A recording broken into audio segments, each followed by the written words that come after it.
Welcome at our YouTube channel. आज की video में हम पढ़ेंगे 11th क्लास की हिस्ट्री का चैप्टर नंबर 9 जिसका नाम है औद्योगिक क्रांति। इस वीडियो में हम इस चैप्टर के मोस्ट इम्पोर्टेंट क्वेश्चन जो है उन्हें कवर करने वाले हैं। हम फर्स्ट पार्ट जो है पढ़ चुके हैं, उस पार्ट के अंदर हमने पढ़े थे 11th क्लास के मोस्ट इम्पोर्टेंट क्वेश्चन। आज हम उनका सेकेंड पार्ट पढ़ने वाले हैं। तो स्टार्ट करते हैं हम आज की अपनी ये वीडियो।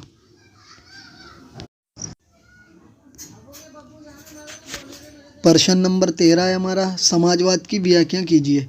यानी कि समाजवाद है क्या ये बताना है।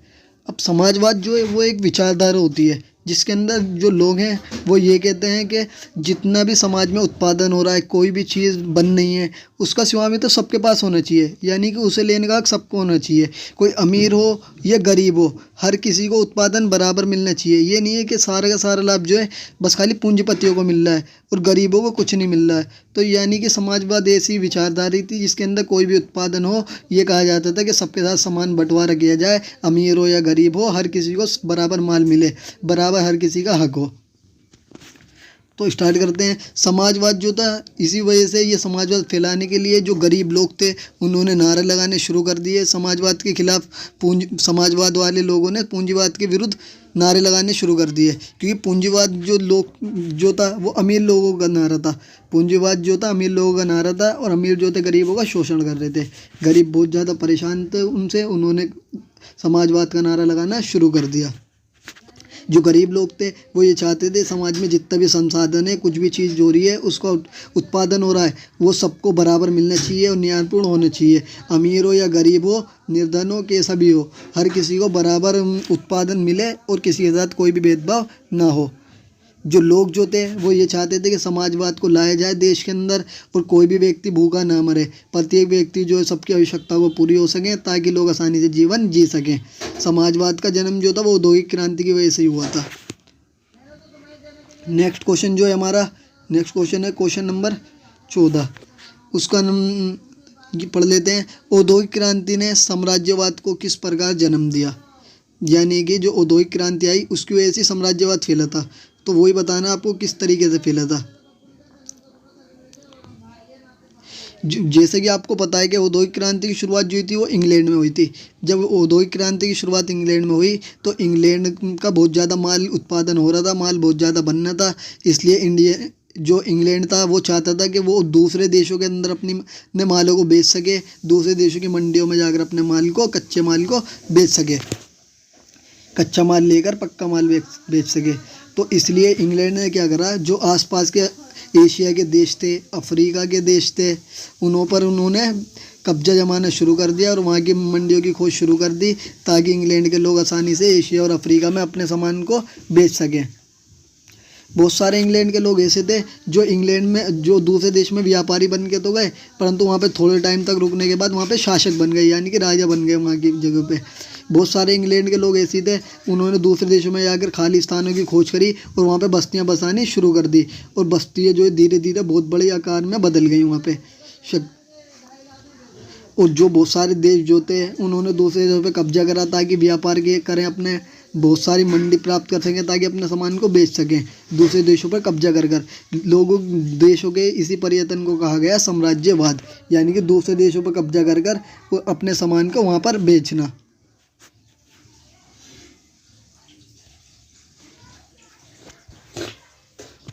नेक्स्ट क्वेश्चन हमारा, मजदूर आंदोलन पर एक संक्षिप्त नोट लिखिए। जैसे कि आपको पता है जैसी औद्योगिक क्रांति आई थी उस टाइम पे जो थे समाज दो वर्गों में बढ़ गया था। पहला वर्ग जो था वो अमीर लोगों का था, पूंजीपतियों का। दूसरा जो था वो निर्धन लोगों का था, यानी कि मजदूर लोगों का था। जो पूंजीपति थे वो औद्योगिक क्रांति के टाइम पे बहुत ज़्यादा मजदूरों को परेशान कर रहे थे, मजदूरों का शोषण कर रहे थे। इसलिए मजदूर चाहते थे कि वो अपनी भलाई के लिए कुछ करें, इसलिए मजदूर जो थे उन्होंने प्रयत्न करा ताकि उनका शोषण न किया जा सके। इसलिए मजदूर जो थे उन्होंने अपना एक संघ भी बना लिया था, अपना एक समूह बना लिया था जिसे कहा गया मजदूर संघ, ताकि जो भी कोई भी पूंजीपति किसी मजदूर के खिलाफ कोई भी काम करेगा, एक्शन लेगा, सारे मजदूर मिलकर उसके खिलाफ आंदोलन करेंगे, उससे लड़ेंगे अपने हक के लिए। बहुत सारे मजदूर ऐसे थे, उन्होंने क्या करा ताकि उनका शासन भी चल सके किसी देश में। इंग्लैंड में भी बहुत सारे मजदूर ऐसे थे, उन्होंने लेबर पार्टी की स्थापना कर ली थी 1893 में। ये पार्टी ऐसी थी जो कि मजदूरों की भलाई के लिए काम करती थी ताकि मजदूरों का विकास किया जा सके। धीरे धीरे मजदूरों ने और देशों में भी अपनी लेबर पार्टियां स्थापित करनी शुरू कर दी थी। नेक्स्ट जो क्वेश्चन है, क्वेश्चन नंबर 16, उसका नाम है इंग्लैंड में होने वाली औद्योगिक क्रांति का भारत पर क्या प्रभाव पड़ा। अब ये बताना है, जब इंग्लैंड मालदार होता जा रहा था, अमीर होता जा रहा था, जब इंग्लैंड में औद्योगिक क्रांति फैल रही थी, तो भारत पर क्या प्रभाव पड़ा था इसका। तो पढ़ते हैं इसका फर्स्ट पॉइंट। जो जैसे इंग्लैंड में औद्योगिक क्रांति बढ़ती चली गई, कारखानों की स्थापना बढ़ती चली गई, इसी तरीके से इंग्लैंड जो है बहुत ज़्यादा अमीर होता चले गया। इंग्लैंड में बहुत ज़्यादा माल का उत्पादन होता चले गया, परंतु ये भारत के लिए अच्छा नहीं था। ये भारत के लिए अभिशाप साबित हुआ, भारत के लिए बहुत ज़्यादा बुरा साबित हुआ। जैसे जैसे इंग्लैंड के अंदर कारखाने बढ़ते गए, फैक्ट्रियाँ बढ़ती गईं, उत्पादन बढ़ते गए, नए नए टेक्नोलॉजी आने लग गई, वैसे वैसे ही भारत की आर्थिक स्थिति बहुत ज़्यादा बेकार होती चली गई। जो इंग्लैंड के लोग थे, उन्होंने भारत में आकर अपने व्यापार करना शुरू कर दिया, अपनी चीज़ों को भारत में बेचते चले गए, और भारत के जो व्यापार हो रहे थे, भारत के व्यापार को ख़त्म कर दिया, और भारत के जो थे उद्योग धंधे उन्होंने नष्ट कर दिए। भारत के लोग जो थे वो बेरोजगार हो गए, क्योंकि इंग्लैंड का सामान जो था वो भारत में आकर बिकने लग गया था। उन्होंने भारत के लोगों को गरीब बना दिया, उनके काम धंधों को चौपट कर दिया, बिल्कुल ख़त्म कर दिया। भारत के लोग जो थे इस वजह से बहुत ज़्यादा परेशान हो गए थे, और उन्होंने क्या करा, जो माल भारत में तैयार हो जाता था उस पर इन्होंने भारी कर लगा दिए, ताकि कोई भी देश भारत से कोई भी सामान ना खरीद सके, जिसकी वजह से भारत जो गरीब होता चले गया, और भारत के लोग जो थे वो बहुत ज़्यादा पिछड़ गए थे, यानी कि गरीब हो गए। तो इस तरीके से आप कह सकते हो इंग्लैंड ने बहुत तरीके से भारत का शोषण करा, भारत के उद्योग धंधे नष्ट कर दिए, भारत के लोगों को गरीब कर दिया, भारत में बेरोजगारी ला दी, और भारत के लोगों को परेशान कर दिया, और उन पर कर लगाकर उनके सामान पे व्यापार भी बंद कर दिया। तो ये बहुत बुरे प्रभाव थे भारत पर। नेक्स्ट क्वेश्चन क्या है, अंग्रेजों की भारत पर विजय ने इंग्लैंड की औद्योगिक क्रांति की प्रगति में किस प्रकार सहायता करी। यानी जब इंग्लैंड जो था वो भारत पर विजय प्राप्त कर चुका था, तो उसे क्या फ़ायदा हुआ भारत से औद्योगिक क्रांति के टाइम पर। तो कई सारे फ़ायदे हुए थे। सबसे पहला फ़ायदा ये था कि जो इंग्लैंड था वहाँ पे उत्पादन तो बहुत ज़्यादा हो रहा था सामान हुआ, मगर वहाँ उनके पास ज़्यादा मंडियाँ नहीं थी जिसमें वो सामान को अच्छी तरीके से बेच सकें। इसलिए जो इंग्लैंड के लोग थे उन्होंने भारत में आकर अपना व्यापार फैलाना शुरू कर दिया, और भारत के अंदर ही बहुत सारे अपने कारखाने वगैरह भी, फैक्ट्रियाँ वगैरह लगा दी इंग्लैंड के लोगों ने, ताकि भारत में अपना सामान बेच सकें। जो भारत की मंडियाँ थी वहाँ पे अंग्रेज़ों के सामान बिकते चले गए, और धीरे धीरे भारत का जो पैसा था वो इंग्लैंड जाने लग गया, और इंग्लैंड में और अधिक कारखानों की स्थापना होती चली गई। आयात की अधिकता तथा निर्यात की कमी से भारतीयों के हितों को बहुत ज़्यादा नुकसान हुआ। यानी कि जो अंग्रेज़ थे उन्होंने भारत के उद्योगों पे भी कब्जा कर लिया, बहुत सारी फैक्ट्रियों पे कब्जा कर लिया, और भारत के सामान के व्यापार पर उन्होंने रोक लगा दिया, और भारत के अंदर ही अपना व्यापार करने लग गई थी कंपनियां, अपने उद्योग वहाँ पे स्थापित कर लिए थे। भारत के लोगों को अपना माल तो बेचते ही थे वो बाहर से बनाकर, परंतु भारत के अंदर भी बनाकर बेचने लग गए थे भारत से।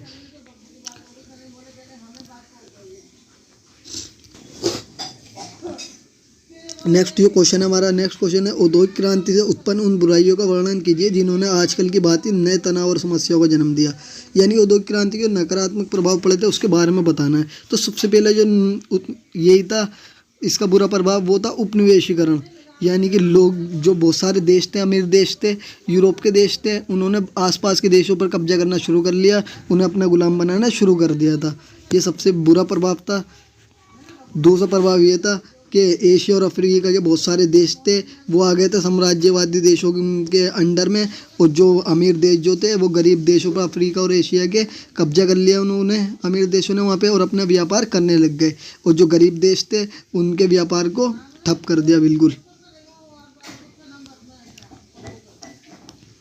कई देशों में कब्जा करने के लिए बड़े बड़े देश जो थे, अमीर देश, वो भी आपस में लड़ने लग गए ताकि वो गरीब देशों पर अपना कब्जा कर कर वहाँ के उत्पादन कर सकें अपने सामान का। जैसे तो औद्योगिक क्रांति बढ़ती गई, औद्योगिक क्रांति की वजह से ही बहुत बुरे स्वास्थ्य पर लोगों के प्रभाव पड़ते चले गए, जनसंख्या बहुत ज़्यादा बढ़ती चली गई, जिसकी वजह से गंदगी की समस्या पैदा हुई और प्रदूषण बहुत ज़्यादा फैलता चले गया और लोगों के आवास की भी कमी होने लग गई, लोगों के पास रहने के लिए स्थान भी कम पड़ने लग गया था औद्योगिक क्रांति की वजह से ही। नेक्स्ट क्वेश्चन है हमारा, पूर्व औद्योगिक क्रांति के बाद उत्पादन के तरीकों की तुलना कीजिए।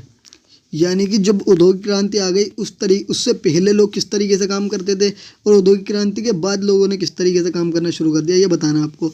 जब औद्योगिक क्रांति नहीं आई थी उस टाइम पे लोग अपने घर वगैरह में काम किया करते थे, हाथों से लोग मिलजुल कर काम करते थे, उसमें छोटे मोटे औजार भी प्रयोग करे जाते थे और उत्पादन जब हो जाता था थोड़ा बहुत उसे ही आसपास की मंडी में बेच दिया जाता था।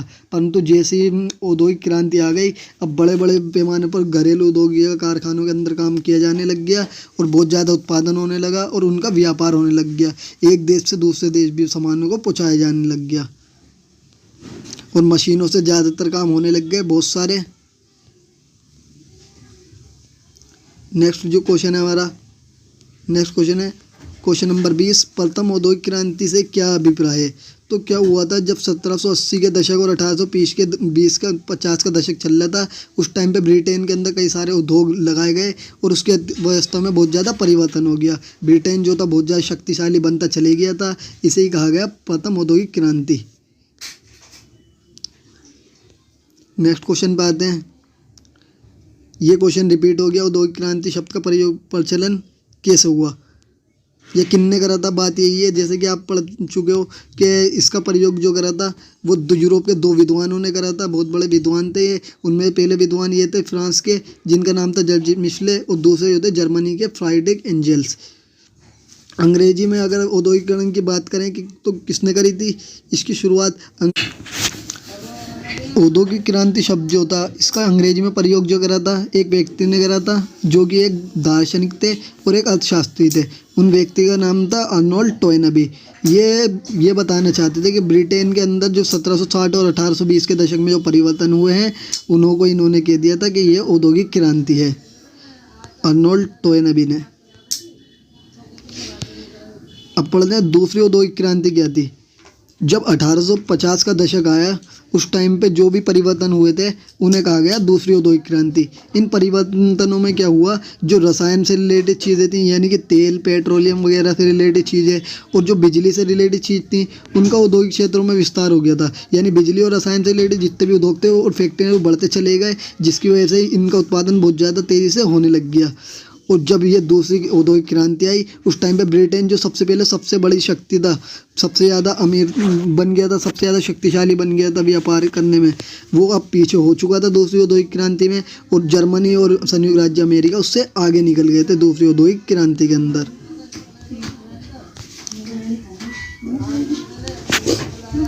ब्रिटेन के उद्योगों में भाप की शक्ति का क्या महत्व था। तो सबसे पहला महत्व यही था कि बड़ी बड़ी मशीनें भाप की शक्ति से आसानी से चलाई जा सकती थी, क्योंकि भाप की शक्ति जो वो उच्च तापमान पर बहुत ज़्यादा दबाव उत्पन्न करती है, जिसकी वजह से आसानी से बड़ी मशीनों को चलाया जा सकता है। कई लोगों के काम आसानी से एक ही मशीन के द्वारा किए जा सकते हैं।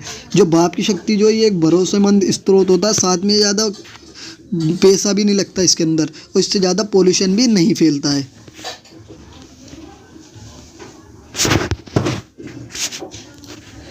कपड़े के उद्योग में आधुनिक युग के आरंभ में किस तरह से क्रांति आई, किन्हीं 2 मशीनों के नाम लिखिए। यानी कि जैसी जब औद्योगिक क्रांति आ रही थी उस टाइम पे कपड़े के अंदर भी बहुत ज़्यादा परिवर्तन हो रहे थे कपड़े को बनाने के लिए। औद्योगिक क्रांति की वजह से कपड़े की कताई की और बुनाई के काम जो थे वो बहुत ज़्यादा आसान हो गए और कुछ ही समय पर ज़्यादा काम होने लग गया। जो 2 मशीन आई थी उनमें सबसे पहली मशीन ये थी कपड़े क्रांति की, उड़न शटल, और दूसरी थी पावर लूम। इनकी वजह से कटाई, सिलाई सारे काम जो थे बहुत ज़्यादा आसानी से किए जाने लग गए। नेक्स्ट क्वेश्चन जो है हमारा वो है ब्रिटेन के लिए कपास उद्योग का क्या महत्व था। यानी कपास उद्योग जो था वो ब्रिटेन के लिए क्यों ज़रूरी था। तो हमें ये पता चलता है कि ब्रिटेन जो था उसमें कपास उद्योग होता नहीं था, परंतु वो कपास उद्योग जो है फिर भी इसका मेन प्रतीक बन गया था, ब्रिटेन का बहुत बड़ा प्रतीक बन गया था कि ब्रिटेन के पास बहुत अच्छा कपास उद्योग है। था नहीं, परंतु बस खाली है प्रतीक बन गया था, एक इसका स्टैम्प बन गया था। जो कपास उद्योग जो था ब्रिटेन के अंदर, उसकी दो विशेषताएं थी, क्योंकि ब्रिटेन के अंदर प्राकृतिक रूप से तो कपास बनता नहीं था, इसलिए दूसरे देशों से ये कपास जो था उसका आयात कर लेते थे। वो बनने के बाद उसे दूसरे देशों में बेच देते थे ब्रिटेन के लोग, यानी कि कच्चा माल दूसरे देशों से खरीदते थे, फिर उसे अपने देश में बना देते थे कपड़े को बनाने के बाद दूसरे देशों में अपने माल का व्यापार कर देते थे। प्रश्न नंबर 26, 18वीं शताब्दी तक ब्रिटेन में प्रयोग में लाने वाले लोहे की क्या समस्या थी? धमन भट्टी के आविष्कार से इस समस्या का क्या समाधान हुआ, ये बताना है आपको। जब 18वीं शताब्दी में औद्योगिक क्रांति आ गई थी, ब्रिटेन में लोहे को पिघलाने में बहुत ज़्यादा समस्याएं पैदा हो रही थी, क्योंकि जो ब्रिटेन के लोग थे वो इसे पिघलाने के लिए काट कोयले का प्रयोग करते थे। और काट कोयला जो था वो लोहे को अच्छी तरीके से पिघला नहीं पाता था, और सामान अच्छी तरीके से नहीं बनाया जा सकता था। फिर धीरे धीरे क्या हुआ, औद्योगिक क्रांति आती गई, लोग जो थे विकास करते चले गए, वैज्ञानिक प्रगति बहुत ज़्यादा तेज़ी से हो रही थी। उस टाइम पे अब्राहम डर्बी नाम के एक व्यक्ति थे, उन्होंने क्या करा, उन्होंने आविष्कार कर दिया काय का, धमन भट्टी का। धमन भट्टी के अंदर क्या होता था कि जो कोक नाम का एक वो होता है पदार्थ, उसे धमन भट्टी के अंदर जलाया जाता था, जिसकी वजह से बहुत ज़्यादा हीट उत्पन्न होती थी और लोहा आसानी से पिघलाया जा सकता था। जो कोक था उसे प्राप्त करने का तरीका ये था कि लोग क्या करते थे, कोयले को प्राप्त करने के लिए पत्थर कोयले को लेते थे, पहले उसका जो गंध होता था सारे उसकी गंध निकाल देते थे, और उसका जो अपद्रव्य होता था वो भी निकाल देते थे। उसके बाद जो पदार्थ बचता था पत्थर कोयले का, वही इनका कहलाता था कोक। इससे बहुत ज़्यादा हीट उत्पन्न होती थी और लोहे को आसानी से पिघलाया जा सकता था और लंबी चादरों में बदला जा सकता था। कई तरीके के सामान लोहे से बनाए जा सकते थे। तो दोस्तों आज की वीडियो में इतना ही। Thank for watching. Thank you, धन्यवाद।